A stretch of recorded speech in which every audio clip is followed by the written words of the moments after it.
Alright, welcome everyone to my new series. First series, really, based on the game Neverwinter Nights. Now, I don't know about many others, but to me, this is literally my childhood. Other kids from my generation had Mario, or Pokemon, or, I don't know, Nintendo games, basically. Whereas I had StarCraft and this game, and Baldur's Gate. That was also a thing that I was addicted to. But Neverwinter Nights holds a very special place in my heart, to the point where even though that cinematic has not changed a bit and is still incredibly low resolution by today's standards, um, it made me have the stupidest grin on my face the entire time. And I'm not ashamed to admit that.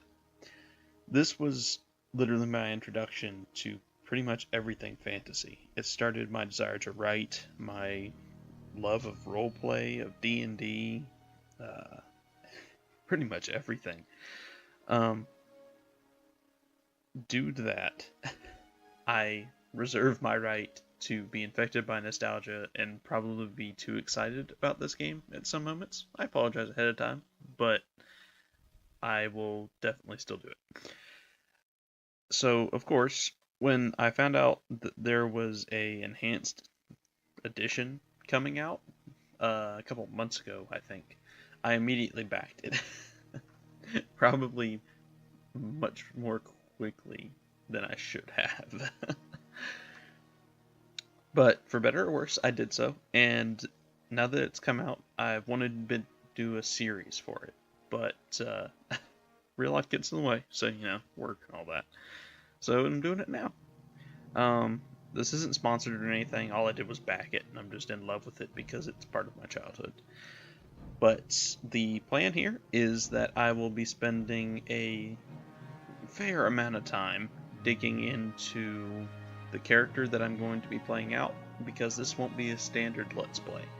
Um, Hopefully, the idea here is that I'll be role-playing the character very similarly to how you would play on pen and paper, and going through the campaign as that character. I'm sure I'll break character occasionally to narrate or vocalize why I'm doing something, or maybe even frustration if I die repeatedly, which is entirely possible. Um, but that's the goal, is to try to remain in character and just have a chill, almost storytelling kind of playthrough. I'll be focusing on the main campaign, and then maybe the expansions, we'll see. It depends on how much time I have and how much you guys like this, and how much I get into it. And if it continues on, maybe I'll even do custom campaigns. Don't know. There are plenty out there. This game has such an expansive modding community, it's ridiculous. And I believe they still transfer over. I don't think Enhanced Edition limits that. So, after this, I will be doing a introduction to the character and explaining their past, giving a little flashback storyline for them, how they ended up where they are in the campaign itself. And before that, I will be doing a basic character build for those that are wanting to see how I make the different items. But beyond that, it will be completely unmodded to begin with. Got a little paper here that even tells me all the things I'm going to do. Look at that. Kind of prepared. It'll be no mods, hardcore D&D rules. I'm going to have some slight alterations to the console commands, though. And that is due to the race of the character. Because the one drawback of this game is that if you don't fall into the standard races, for lack of a better word, then you were basically a human with a different appearance and a customized race name that could be literally anything and meant nothing. So the character is a partial fiend, and that's definitely not in Neverwinter Nights' banks. So I'll have to be doing some basic alterations, and that will require console commands, because they get extra stat points in some stats and negatives to others. They have a custom skin that I'll have to build from scratch, and I'll show you guys that method if you're interested in it. And I will also be rolling for his stats, because I never really got into the preset, you have this many points, do with them as you wish. I preferred the pen and paper classical, you roll it, you get it. I do have a slightly altered method on it that makes it a little bit easier on you, but it's still my preference over the just a set amount. Beyond that, I'll be giving him a slightly increased level. Nothing major. I'm not going to make him like level 20 out the gate or something ridiculous, but 4 or 5 is what I'm feeling. Purely because the one drawback of the main campaign I always had was you're an adult and you're being trained to become this hero, but you're level 1. And it's basically the game's way of quickly leveling you up to 3 through the prelude and giving you some background, but it very much limits your story through that. So, to reflect his past that I've designed for him, he'll be level 4 or 5-ish.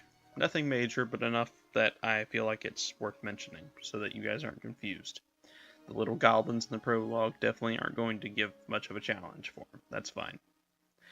Because this is mostly about story more than it is hack and slash. I feel like anyone can go watch a Let's Play of any game and get that. That's not what I'm aiming for with this. So, with all that said, which that became much more than I originally intended it to be, the next step will be the introduction of the character. So, I introduce to you Angelo Diablos Bloodsail, the son of a Black Lake noblewoman and a traveling cambion. An accident left, abandoned to the orphanage in the beggar's nest to die. Angelo was raised by his own hand, forced to steal and fight to survive. The boy was judged harshly for his unnatural silver hair and crimson eyes. Raised in such a harsh environment, it's no surprise that the boy soon joined one of the local gangs in the docks districts. Spending much of his youth running from guards with arms full of gems and gold, Angelo found he had a natural talent for such things. His natural heritage helping him blend into the darkness and even summon it when afraid. Such tricks greatly assisting him when it came to those nights the guards were just a bit too fast, even escaping jail more often than not. However, when the boy stole from the wrong man, Vengal Bloodsail, he nearly lost his hand for the action. Despite this, instead, Vengal saw the boy's talent. A young child at this age already had clearly more experience than most of his men. This, combined with the boy's audacity of asking him to teach him how he caught him of all things, caused Vengal to offer the boy an escape, a chance to come join him to pay back both the attempt at stealing as well as learn a few tricks of his own. Essentially, a cabin boy. Intrigued, Angelo agreed to the idea, becoming a new member of the Blood Sailors. Angelo would spend the next 10 years of his life learning under Vengal, becoming the captain of his own ship along the Sword Coast. Eventually, this would lead him to taking Vengal's name as a son. From this, he gained a new appreciation for the term family. It was something the young man had never experienced, and it meant far more to him than the new title or responsibilities.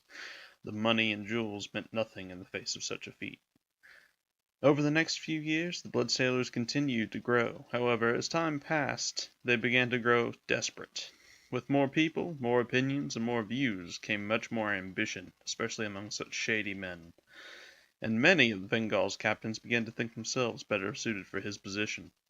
Due to this, Vengal would take a risk that would change the course of Angelo's entire life.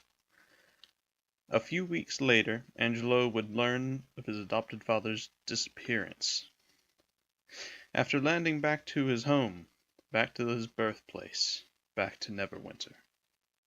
Sending a message to his contacts proved useless, as the city was quarantined. However, despite this, he was given a response from Lady Arabeth herself. An offer and request, one that truly caught him off guard, to come and join her at her little academy to be tested, and to have his knowledge become more well-rounded, as she put it. Angelo knew the truth. It was an attempt to test his worth and how trustworthy he truly was.